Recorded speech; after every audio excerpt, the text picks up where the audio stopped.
Hai kids, siapa yang suka madu? Rasanya yang manis dan memiliki banyak manfaat.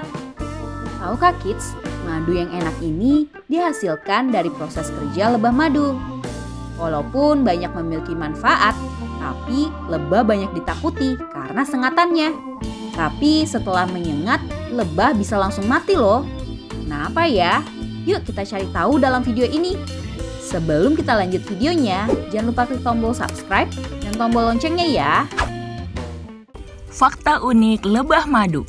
Ternyata ini alasannya kenapa lebah madu mati setelah menyengat. Pasti teman-teman merasa takut ketika melihat lebah madu terbang ke arah kita. Ini karena kita khawatir bila lebah mendekat akan menyengat dan menimbulkan bengkak di kulit kita. Padahal tidak selalu teman-teman. Lebah hanya akan menyengat saat merasa terancam.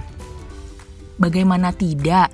Jika lebah madu seenaknya menyengat, maka mereka akan mati. Mengapa hal itu terjadi ya?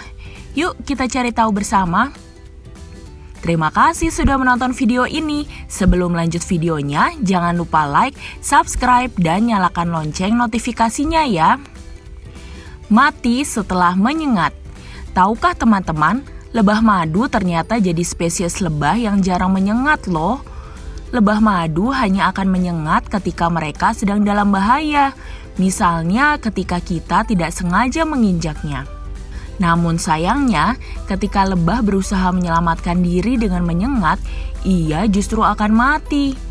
Ini karena alat penyengat lebah madu yang terdiri dari 2 pisau berduri tidak dapat dicabut kembali oleh sang lebah madu.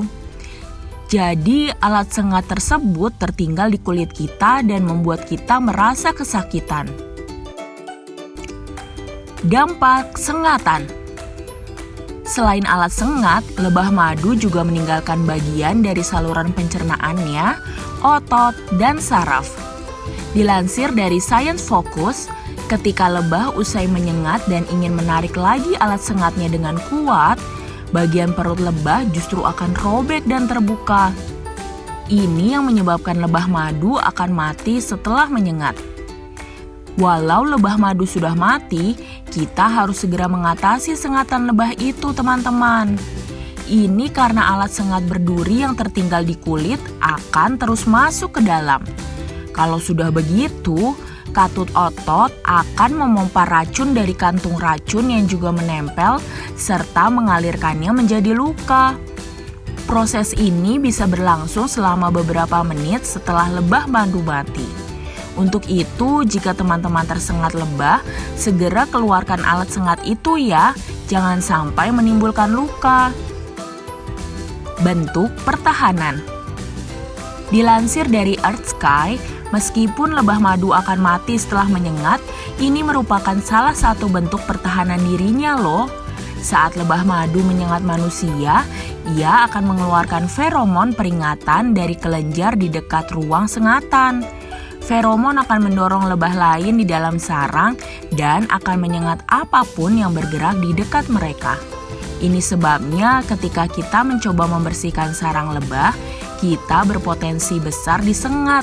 Sengatan itu adalah upaya lebah untuk melindungi sarangnya. Hal ini juga disebut sebagai autotomi atau meninggalkan bagian tubuh sebagai bentuk pertahanan. Hewan lain yang melakukan autotomi adalah kadal atau cicak yang ekornya terlepas dan kepiting yang meninggalkan capitnya saat terancam. Nah, itulah alasan mengapa lebah madu bisa mati setelah menyengat manusia.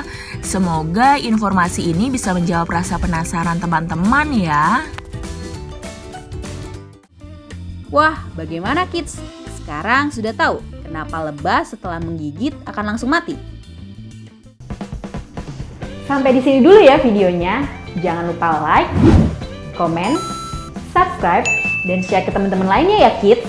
Bye-bye!